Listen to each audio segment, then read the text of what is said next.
नमस्ते dear students, कैसे हैं आप? उम्मीद करता हूँ अच्छे ही होंगे। आज हम पढ़ेंगे कंप्यूटर के आगे की स्टेप जो हमने कल बेसिक्स पढ़े थे, उसके आगे पढ़ेंगे हम इनपुट डिवाइसेस। इनपुट डिवाइसेस क्या होती हैं, कैसे काम करती हैं और कौन कौन सी होती हैं। बेसिकली हर एग्जाम में पूछा जाता है कि नीचे दी गई डिवाइसेस में से कौन सी इनपुट डिवाइसेस है, कौन सी आउटपुट डिवाइस है, ठीक है ना। कौन सी आपकी की कौन सी होती है किसी कीबोर्ड में, या ये कोई की दे देगा, पूछता है ये की कौन से टाइप की होती है, ठीक है। या आपको पूछ देता है कि कोई इनपुट डिवाइस है तो किस टाइप की इनपुट डिवाइस है। तो हम आज इन सब पहलुओं के बारे में बात करेंगे। तो सबसे पहले हम बात करते हैं इनपुट डिवाइस क्या होता है। जैसे मैंने कल बात किया था इनपुट यूनिट और इनपुट डिवाइस। इनपुट डिवाइस का मतलब होता है कोई भी डिवाइस, कोई भी मैकेनिकल चीज, कोई भी सिस्टम जो कंप्यूटर में किसी भी प्रोसेसर को कुछ देने के लिए काम कर रहा है और वर्किंग मोड में है, वो है हमारा इनपुट डिवाइस। और जब कई सारी इनपुट डिवाइसेस मिल जाती हैं और वो कंप्यूटर से अटैच होती हैं वर्किंग मोड में, तब वो बन जाता है इनपुट यूनिट, ठीक है ना। अब बात करते हैं इनपुट यूनिट या इनपुट डिवाइस कैसे काम करती है। इनपुट डिवाइस का काम क्या होता है? सबसे पहले इनपुट डिवाइस यूजर से डेटा लेती है, यानी कि जो यूजर है वो किसको डेटा दे रहा है? यूजर को। जैसे आप मोबाइल पे कुछ टाइप कर रहे हैं, कंप्यूटर के कीबोर्ड पे कुछ लिख रहे हैं, ठीक है ना। तो ये सब इनपुट यूनिट ले रही है आपसे। अब ये लेने के बाद, यानी कि इसने यूजर के दिए हुए डाटा को रिसीव किया, रिसीव करने के बाद इसको ट्रांसलेट किया। ट्रांसलेट क्यों किया? क्योंकि आपने जो दिया है वो हाई लेवल लैंग्वेज में दिया है, तो इंग्लिश में दिया होगा मैक्सिमम केस में, या हिंदी में दिया होगा, जो कि कंप्यूटर को समझ में नहीं आती है। हम इस पर आगे बात करेंगे लैंग्वेजेस में। तो वो ट्रांसलेट करेगा किसके फॉर्म में? कंप्यूटर को अंडरस्टैंडेबल फॉर्म में। और कंप्यूटर की अंडरस्टैंडेबल फॉर्म कौन सी है? 0 और 1, यानी कि बाइनरी लैंग्वेज में ही कंप्यूटर समझता है। यानी कि पहला काम किया इनपुट डिवाइस ने, आपकी दी हुई चीज को रिसीव किया, रिसीव करने के बाद उसको ट्रांसलेट किया। ट्रांसलेट क्यों किया? क्योंकि कंप्यूटर केवल एक ही भाषा समझता है, बाइनरी लैंग्वेज। उसको उसने रिसीव किया, ट्रांसलेट किया, और उसके बाद जब उसने कन्वर्ट कर दिया, ट्रांसलेट कर दिया, ट्रांसलेट करने के बाद इसने भेज दिया प्रोसेसर के पास, यानी कि कंप्यूटर के ब्रेन के पास, भैया इसको सॉल्व करो, ठीक है ना। ये काम है। ऐसे हमारी सारी इनपुट डिवाइसेस काम करती हैं, ठीक है। अब हम बात करते हैं सबसे पहले इनपुट डिवाइस, जो कि है कीबोर्ड, जिसको आप तो जानते ही हैं, कीबोर्ड। ये है कीबोर्ड। इसको कंप्यूटर का हैंड भी बोलते हैं, हाथ, ठीक है ना। अब इसको जो अक्सर बोलते हैं QWERTY, QWERTY/108। इसका एक नाम ये भी है। क्यों है? क्योंकि इसकी जो पहली जो ये कीज है QWERTY, यानी कि ये जो फर्स्ट 6 कीज हैं, ये क्या है? QWERTY। अब ये 108 क्या है? जितने भी स्टैंडर्ड कीबोर्ड, अब तो बहुत सारे कीबोर्ड आ गए हैं, वाईफाई बटन, पता नहीं बहुत सारे बटन वो दे, प्ले पॉज, बहुत सारे बटन और भी देने लगे हैं। उस जो स्टैंडर्ड कीबोर्ड है उसकी जो टोटल नंबर ऑफ कीज होती हैं वो कितनी होती हैं? 108। इसलिए इसको बोलते हैं QWERTY की, QWERTY कीबोर्ड, ठीक है ना। अच्छा, तो सबसे पहली की जो इसमें आती है वो आती है alpha numeric keys. Alpha numeric की यानी कि जिसका काम अल्फाबेट में भी है और नंबर सिस्टम में भी काम करता है, वो क्या है? हमारी अल्फा न्यूमेरिक की। इसमें कौन कौन सी आती है? टैब। टैब यानी कि ये ऊपर से थर्ड की स्टैंडर्ड कीबोर्ड में, उसके बाद कैप्स लॉक इसके जस्ट नीचे, उसके बाद बैक स्पेस, ये वाली बटन एंटर के जस्ट ऊपर, उसका एंटर, एंटर यानी कि जस्ट नीचे, ठीक है। टैब का काम होता है आप जिस लाइन में काम कर रहे हैं उस लाइन से जस्ट नीचे आ जाएगा। कैप्स लॉक का मतलब होता है अगर आप कुछ चीज लोअर केस में लिख रहे हैं तो अपर केस में पहुंच जाएगी, और अगर आप अपर केस में लिख रहे हैं कैप्स लॉक दोबारा दबा दिया यानी कि ऑफ हो जाएगा, तब ये लोअर केस में पहुंच जाएगी। बैक स्पेस का मतलब आपने जो लिखा हुआ है उसको डिलीट करेगा पीछे से, ठीक है। एंटर का मतलब है आप जिस लाइन में थे उससे अगली लाइन में आ गए। ये काम हो गया हमारा अल्फा न्यूमेरिक कीज का। मॉडिफायर कीज, मॉडिफायर कीज, इनको मॉडिफायर कीज इसलिए बोलते हैं क्योंकि इनका अकेले कोई महत्व नहीं है। ये किसी भी की के साथ जुड़कर उसको मॉडिफाई कर देती हैं, उसके वैल्यू को बढ़ा देती हैं, चेंज कर देती हैं। इसमें कौन कौन से आता है? शिफ्ट। आप जो काम कैप्स लॉक से कर रहे थे मान लीजिए, अब वही काम आप शिफ्ट से कर सकते हैं। शिफ्ट यानी कि अगर आप स्मॉल ए लिख रहे थे, अगर यही आप, यानी कि कैप्स लॉक ऑफ है यहाँ पे आपका, और यही आप अगर शिफ्ट और ये दबा देंगे तो ये कैसा हो जाएगा? बड़ा हो जाएगा। यानी कि इसने इसके लोअर केस को अपर केस में मॉडिफाई कर दिया है। आल्ट और कंट्रोल, ये कंट्रोलिंग का काम करते हैं। आल्ट भी जैसे आल्ट प्लस डिलीट होता है आपका, ठीक है ना, शिफ्ट प्लस डिलीट भी है, कंट्रोल आल्ट प्लस डिलीट भी है, तो ये सारे कंट्रोलिंग का काम करता है कंट्रोल की। न्यूमेरिक की यानी कि जो नंबर, ठीक है, यानी कि जो नंबर होते हैं इसमें, यानी कि जो ये लास्ट में आपकी बनी हुई है 0 से लेकर 9 तक, और उसके बाद इसमें एडिशन, सब्ट्रैक्शन, मल्टीप्लिकेशन और डिवीजन, कंप्यूटर में डिवीजन भाग वाला ऐसा लेता है, ठीक है ना। ये हो गई हमारी न्यूमेरिक की। उसके आता है फंक्शन की। टॉप पे किसी भी कीबोर्ड के, स्टैंडर्ड कीबोर्ड के टॉप पे जो 12 कीज हैं वो क्या है, फंक्शन कीज। क्यों है फंक्शन कीज? जैसे आपका F1 है, F1 की जो होती है आपकी स्क्रीन डिस्प्ले करने का काम करती है, ठीक है ना। ऐसे F7 है आपका इंटरनेट में सीधे जाने के लिए, वेबसाइट पे जाने के लिए काम करती है। ऐसे बहुत सारी कीज, ये 12 कीज हैं जो किसी स्पेसिफिक, जैसे आपका फंक्शन नंबर 3 है, ठीक है, वो फोल्डर को रीनेम करने के काम भी आता है। तो ये सारी चीज फंक्शन कीज के अंतर्गत आती है जो फंक्शन करती है। कर्सर कीज आप ये देख रहे हैं, ये जो 4 एरो वाली कीज हैं, ऊपर नीचे दाएं बाएं, ठीक है, ये है हमारी कर्सर कीज। यानी कि अगर आपको माउस की मदद नहीं लेनी है, इनकी मदद से आप ऊपर नीचे दाएं बाएं जा सकते हैं। स्पेशल कीज कौन सी होती हैं जो स्पेशल काम करती हैं? जैसे डिलीट और बैक स्पेस, दोनों का काम है हटाना आपने जो कुछ लिखा है, लेकिन बैक स्पेस आपका पीछे से जाता है और डिलीट आपका आगे से जाता है, ठीक है ना। स्केप, ESC यानी कि स्केप, यानी कि जो फर्स्ट की है फंक्शन की से पहले, यानी कि किसी भी कीबोर्ड की, स्टैंडर्ड कीबोर्ड की जो पहली की है वो है स्केप की। स्केप कीज का मतलब है आप जो कुछ भी टास्क कर रहे हो उससे सीधे डायरेक्टली स्केप कर जाओगे आप। और इंसर्ट की, कुछ आपको इंसर्ट करना है, डालना है। पॉज यानी कि आप कुछ भी कर रहे हैं उसमें आपने पॉज बटन दबा दिया तो वो चीज रुक जाएगी, जैसे आप वीडियो प्लेयर्स में करते हैं। प्रिंट स्क्रीन जैसे आप वीडियो मोबाइल में वॉल्यूम प्लस पावर वाला बटन दबाते हैं, मैक्सिमम फोन्स में यही होता है, तो वो स्क्रीन को, यानी कि जो आपकी स्क्रीन है उसको प्रिंट कर देता है, ठीक है ना। तो इस तरीके से हमारे पूरे कंप्यूटर में 6 तरीके की, कीबोर्ड में 6 तरीके की कीज होती हैं। अगली डिवाइस हम पढ़ेंगे, तो अगली टाइप जो है इनपुट डिवाइसेस की वो है point and draw input device, यानी कि वो इनपुट डिवाइसेस जो किसी चीज को पॉइंट करने के लिए या ड्रॉ करने के लिए काम आती हैं, ठीक है। तो इसमें सबसे पहली डिवाइस है माउस का मतलब वैसे तो चूहा होता है, और इसको अगर हम वायर से करने की, तो वाईफाई माउस है, अगर हम इसको वायर से कनेक्ट वाला माउस से, वायर वाला माउस है, तो ये मैक्सिमम दूर से चूहे के जैसा ही लगता है, चूहे की पूंछ वायर का काम करती है, ठीक है।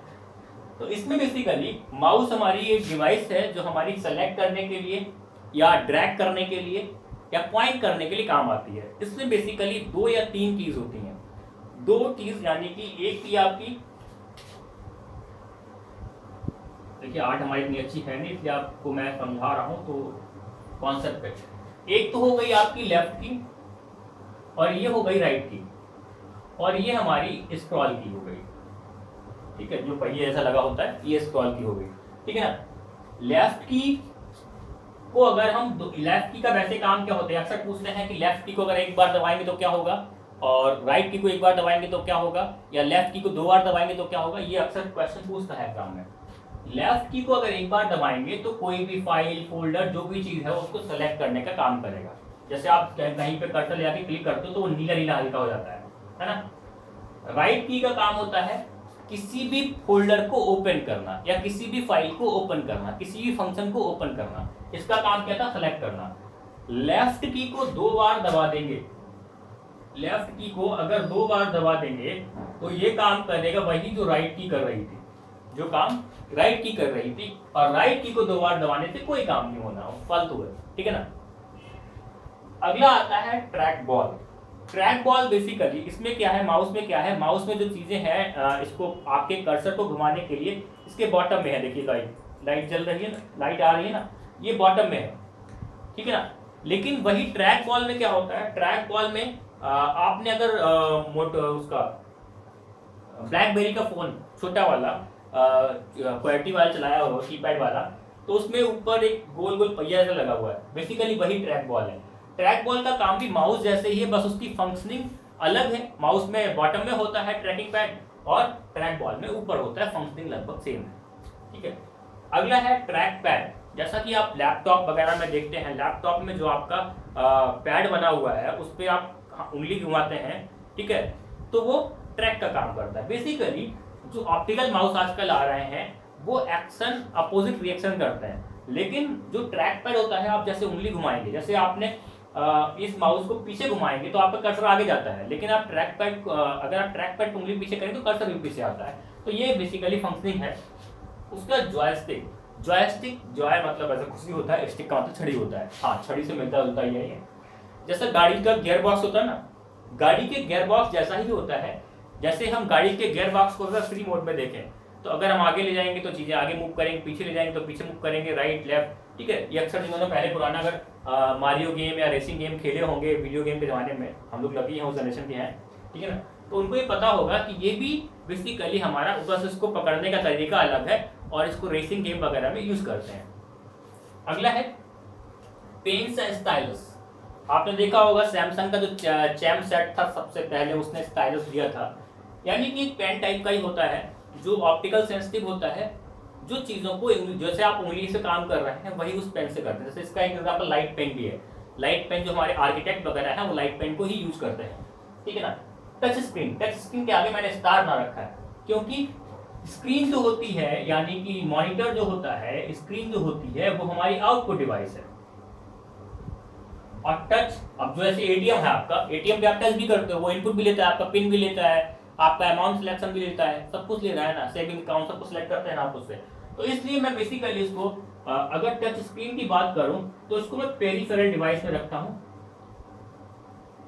पेरिफेरल डिवाइस बेसिकली ये इनपुट भी है आउटपुट, पेरिफेरल का मतलब ही है जो इनपुट एंड आउटपुट बोथ है, कॉम्बो, ठीक है ना। अगली टाइप की डिवाइस आती है optical input device. Optical input device यानी कि ऑप्टिक्स वैसे बेसिकली लाइट से इसका संबंध है। तो ऐसी डिवाइसेस जो लाइट पे काम करती हैं, लाइट के बेस पे काम करती हैं। आजकल के माउस भी ऑप्टिकल आए, इससे मैंने आपको दिखाया, इसमें रेड लाइट जलती है ना। तो पहला है इसमें स्कैनर। स्कैनर आपने देखा होगा अक्सर किसी दुकान पे फोटोकॉपी वगैरह की, ठीक है। तो स्कैनर क्या काम करता है? स्कैनर काम करता है बेसिकली प्रिंटर का उल्टा है, ठीक है। स्कैनर आपके हार्ड कॉपी को सॉफ्ट कॉपी में कन्वर्ट करता है, यानी कि आपने जो चीज पेपर में दी है, ठीक है ना, उसको कंप्यूटर में सेव करके सॉफ्ट कॉपी में बदल देगा, ठीक है ना। ये काम है हमारा स्कैनर का, ठीक है। यानी कि ये हमारी हार्ड कॉपी को सॉफ्ट कॉपी में बदलता है। और प्रिंटर इसका उल्टा, यानी कि वो आउटपुट डिवाइस है, प्रिंटर इसका उल्टा काम करता है, वो सॉफ्ट कॉपी को हार्ड कॉपी में बदलता है, याद रखिएगा। बीसीआर, बीसीआर का मतलब होता है बार कोड रीडर। आप कभी मॉल में गए होंगे, शॉपिंग मॉल में, तो अक्सर वो जो सामान आप लेते हैं, जब बिलिंग काउंटर पर जाते हैं तो वहां पर आपको हर सामान के पीछे ऐसी ऐसी लाइनें दिखाई पड़ती हैं। तो जो रीडर इन बार्स यानी कि इन लाइंस को रीड कर सकता है, करता है, वो क्या है? Bar code reader. यानी कि जो स्पेसिफिक लाइंस को, लाइन के पैटर्न को रीड करने के काम आता है, वो कौन सा है? Bar code reader. अगला है ओसीआर। ओसीआर का मतलब होता है ऑप्टिकल कैरेक्टर रीडर, ठीक है। ऑप्टिकल कैरेक्टर रीडर का मतलब क्या हो? जैसे आजकल आप देखते होंगे क्यूआर कोड, ठीक है ना, उसमें इमेज जैसे व्हाट्सएप में आता है, आपके शर्ट में आता है, ठीक है ना।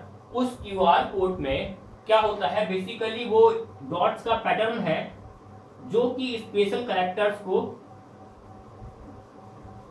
कैरेक्टर के पैटर्न को डिनोट करता है, कैरेक्टर के पैटर्न को डिनोट करता है। वो क्या है? हमारा ओसीआर, ठीक है, ऑप्टिकल कैरेक्टर रीडर। ओएमआर, आप एग्जाम में जो बबल्स भरते हैं एग्जाम में, वो ओएमआर सीट होती है ना, ऑप्टिकल मार्क रीडर, ठीक है। वो उन ऑप्टिकल मार्क्स को रीड करती है, वो क्या है? ऑप्टिकल मार्क रीडर, वो भी इनपुट डिवाइस है। MICR, magnetic ink character reader. अगर आप कभी भी बैंक की पासबुक बैंक की चेकबुक देखें तो आपको एक चीज पता चलेगी कि बैंक की चेकबुक में नीचे जो नंबर लिखा होता है 4, 5, 6 इतने डिजिट का होता है बैंक के अपने पैटर्न के हिसाब से, तो उसमें एक अलग टाइप की इंक भी होती है, ब्राइट चमकीली टाइप की, है ना, और उसके लिखने का पैटर्न भी अलग होता है। वो उससे पहचान कर जाता है कि ये असली है या नकली है, ठीक है ना। तो MICR, magnetic ink character reader का मतलब है जो स्पेशल टाइप की इंक से लिखे हुए कैरेक्टर को रीड करता है या इनपुट लेता है उनका, वो क्या है? एमआईसीआर। अगली टाइप की डिवाइसेस हमारी इनपुट डिवाइसेस होती हैं ऑडियो और video input devices. Audio input device, microphone, जो आप देखते हैं माइक भी जिसको अक्सर बोलते हैं, इसका बड़ा फॉर्म माइक है, ठीक है। Microphone basically audio input device है जो हमारी वॉइस को लेता है, जैसे आप रिकॉर्डिंग करते हैं, ठीक है ना, उस पर आप माइक करते हैं, ठीक है। वॉइस जैसे कॉल रिकॉर्डर होता है तो उसमें आप जो फोन में नीचे छेद टाइप में होता है आपकी वॉइस जाने के लिए, वो आपका माइक्रोफोन का ही काम कर रहा है, ठीक है। तो जो माइक्रोफोन है वो हमारी वॉइस को इनपुट लेता है, वो हमारा ऑडियो इनपुट डिवाइस है। ऐसे है मिडी। मिडी का मतलब है म्यूजिकल इंस्ट्रूमेंट विजिकल इंटरफेस, ठीक है। यानी कि जैसे आप देखते हैं म्यूजिक कंपोज करने वाले जो लोग हैं, ठीक है, वो मैग्नेटिक मिडी का प्रयोग करते हैं, वो उससे चीज़ों को ऐसे वायलिन बजा रहे हैं तो वो उनकी वॉइस जो उनकी जो धुन को रिकॉर्ड करना चाह रहे हैं वो उनके सिस्टम पर रिकॉर्ड हो जाती है। अगला है कैमरा। आपके हर फोन में लैपटॉप में हर जगह मिलता है। कैमरा भी हमारी इमेजिंग के फॉर्म को इनपुट में लेता है, ठीक है। तो इसलिए कैमरा हमारा और वीडियो का रिकॉर्डिंग के काम भी आता है, इसलिए हमारा कैमरा वीडियो इनपुट डिवाइस है। अगला आता है, अगली टाइप का जो डिवाइस है इनपुट डिवाइस, वो है इलेक्ट्रॉनिक कार्ड रीडर। आप जब एटीएम में या किसी पीओएस सिस्टम में, ठीक है ना, अपना कार्ड डालते हैं तो वो कार्ड का डाटाबेस रीड कर लेता है, बस आपको वो सब पता कर लेता है कि आपका खाता है किस बैंक का, कितना पैसा है उसमें, कितना नहीं है, बस आपसे फिर बाद में उसको वेरीफाई करने के लिए पासवर्ड मांगता है, ठीक है। जो ये इलेक्ट्रॉनिक कार्ड रीडर है ये भी एक डिवाइस है, जैसे पीओएस सिस्टम पूरा इलेक्ट्रॉनिक कार्ड रीडर का डिवाइस ही है। एटीएम मशीन है वो भी electronic card reader plus teller machine भी है, वो हमें आउटपुट भी देती है पैसे के रूप में, ठीक है ना। तो इलेक्ट्रॉनिक कार्ड रीडर जो है वो भी हमारा इनपुट डिवाइस के रूप में कार्य करता है, ठीक है। तो इस टाइप से हमारी 5 टाइप की इनपुट डिवाइसेस हो गई, और हर टाइप की जो डिवाइसेस होती हैं वो मैंने आपको बताई। ये इससे बाहर इनपुट डिवाइसेस का कोई क्वेश्चन नहीं जाएगा, I promise it. Thank you, see you soon. अब हम जल्दी ही मिलेंगे आपसे आउटपुट डिवाइसेस के लेक्चर को लेके। Bye bye, take care.